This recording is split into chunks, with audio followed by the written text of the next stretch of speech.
তো বন্ধুরা, তোমাদের কম্পিউটারও যদি চলতে চলতে হঠাৎ ডিসপ্লে দেওয়া বন্ধ হয়ে যায়, মাদারবোর্ডে লাইন আসছে, এসএমপিএসে লাইন আসছে, মানে সব কিছুতে পাওয়ার আসছে কিন্তু ডিসপ্লে দিচ্ছে না, তার জন্য ভয় করার কিছু নেই। ইরেজার নিয়ে র্যামটাকে ঘষে দাও, ঘষে দেওয়ার পর মাদারবোর্ডে ফিট করে দাও।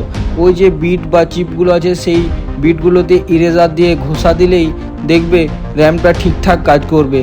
প্রথমত ডিসপ্লে না দিলেই ফার্স্টে তুমি র্যামটা চেক করবে, র্যামটাকে ঘষাঘষির পর মাদারবোর্ডে ফিট করবে। যদি ডিসপ্লে চলে আসে জানবে র্যামটারই প্রবলেম ছিল।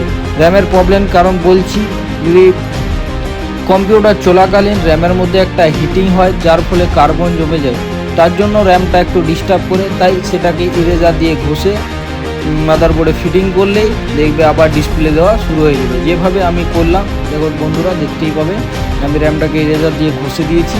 এবার দেখো এসএমপিএস সব চলছে, আবার দেখো ডিসপ্লেটাও চলে আসবে।